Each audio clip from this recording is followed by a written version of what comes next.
What's going on, guys? Welcome back to another video. So today, this video is comparing the DJI Pocket 3 to the Insta360 GO 3S. Now these are two really solid cameras, really great action cameras, but there are some differences and some strengths, and there's also some weaknesses as well. So we're going to be comparing the two of them, and I'm going to be starting off with the DJI Pocket 3. All right, so starting off with the DJI Pocket 3, this is obviously a really solid device. Now this is, in my opinion, one of DJI's best products that they've ever made.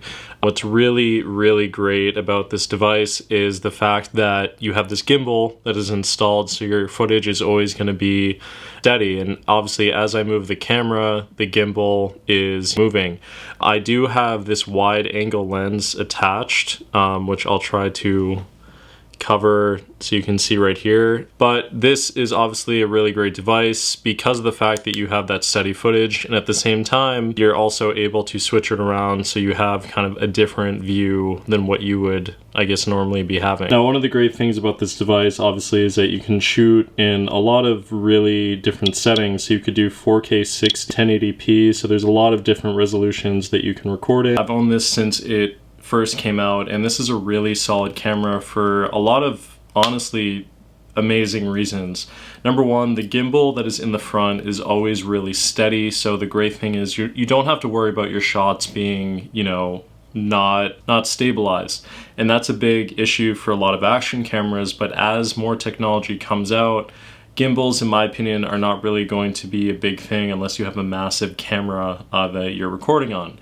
Now, obviously, this display is really great if you want to see your footage, but also you can flip it around if you want to have a vertical format while you're filming. So you can switch from 16:9 to 9:16.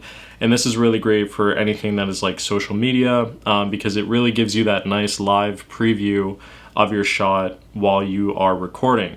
Another great feature is that you're able to change where the gimbal is looking, so it's not always going to be looking kind of in a selfie perspective.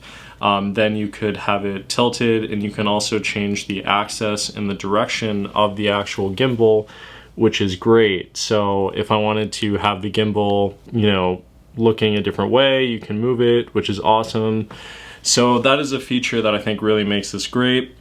Obviously, there is a removable SD, micro SD, so essentially you could have like a 1 terabyte micro SD in here, which is awesome. And there's a lot of other attachments that comes with it, and that's why I also think this is a really solid device, because of the fact that you can have a like charger that you can attach to. There's also Bluetooth mics, which I'm sure I have somewhere, but Bluetooth mics that you can attach to it. There's just a lot of features when it comes to the DJI Pocket 3, which is awesome. And I would just say overall, this is a fun device to use, and I think the footage is super clear, especially with the 1-inch sensor. Going from the DJI Pocket 2 to the Pocket 3, they made a lot of big upgrades for that.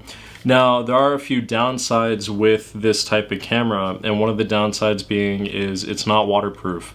And so that is a big problem when it comes to filming, especially for an action camera. That is a big concern for a lot of people because, you know, if you were to bring it into the snow, if you were to bring it in maybe a muddy area, you would really want to not bring this in those type of places because, again, it could get damaged and that wouldn't be good, especially with the new price tag of around, like, people are paying like $800 for this due to like tariffs and things like that. So that is one of the downsides. Another downside that I've noticed about this is sometimes the gimbal takes a little bit to like readjust. I've noticed that with filming sometimes if I'm walking. Sometimes it isn't automatically just going to stay straight the entire time. So that is something to note. Like, there is going to be kind of this adjustment that I've noticed when I've been recording, but I just wanted to put that out there. But besides that, this is a really solid device. I've used this on travel trips. I've used it for a bunch of videos in the past. So you really can't go wrong with this. I honestly think it's up there in the top 1 or 2 action cameras out there. Now let's talk about the Insta360 GO 3S. This is one of the more newer cameras that I've added to my, you know, I guess, portfolio with devices.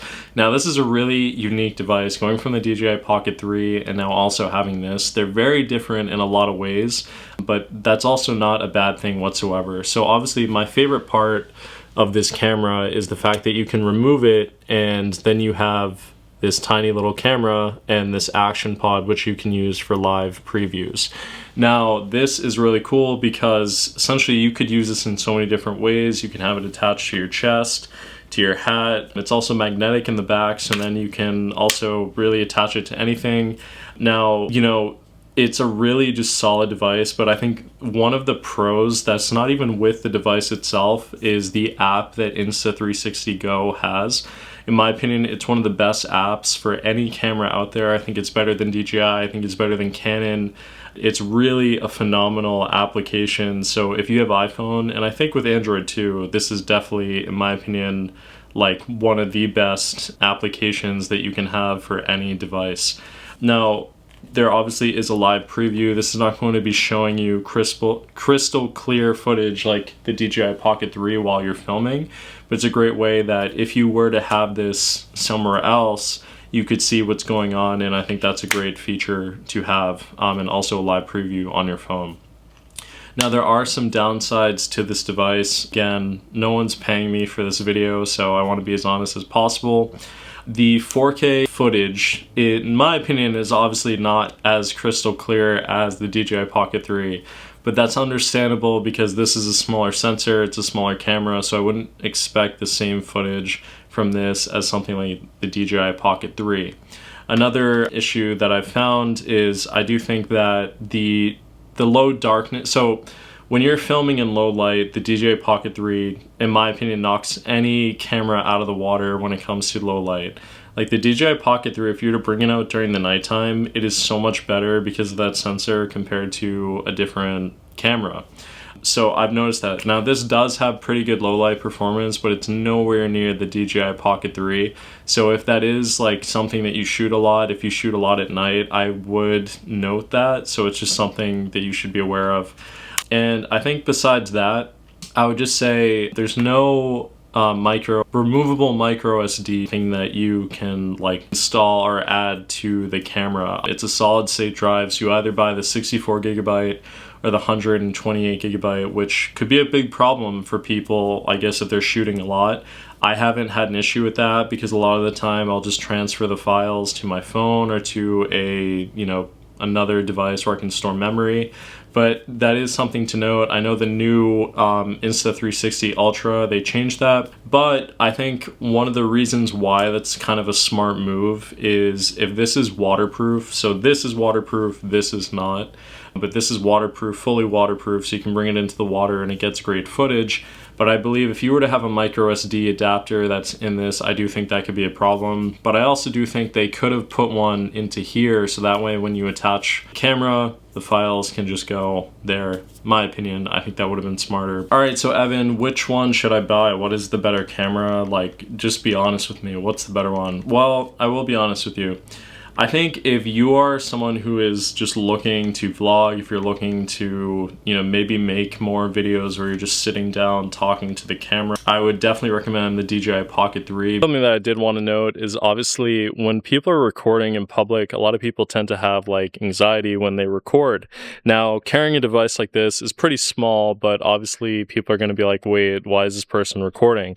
So the reason I wanted to bring that up is something with the Insta360 GO 3S is if you have this little camera attached to your body, to your hat, it's not as noticeable. So maybe if that's an issue for you, I would probably recommend this because this, in my opinion, I think overall, this is the better device. For someone who is, wanting to just make more professional looking videos, better quality, you have 4K 60, I do think this is the better device. Now, with the Insta360 GO 3S, I think this is a lot better for someone who is maybe more creative in the sense with what they want to film, and also truly what the meaning of an action camera is. I think this would be the better device for your choosing. Now, this is obviously a lot more expensive. This is less expensive, but it really just depends on your preference. But I love having both devices. I'm very fortunate to have both, but those are kind of how I feel about it. Now, obviously you can't have the best of both worlds in each device. All devices have their flaws, but that's kind of my take on it. So Please let me know down in the comments below if you need any advice, if you are just unsure of what you should choose. Please let me know. I'll definitely try to answer as many comments as I can. But thanks so much for watching. I appreciate it, and I'll catch you in the next video. Peace out. Bye.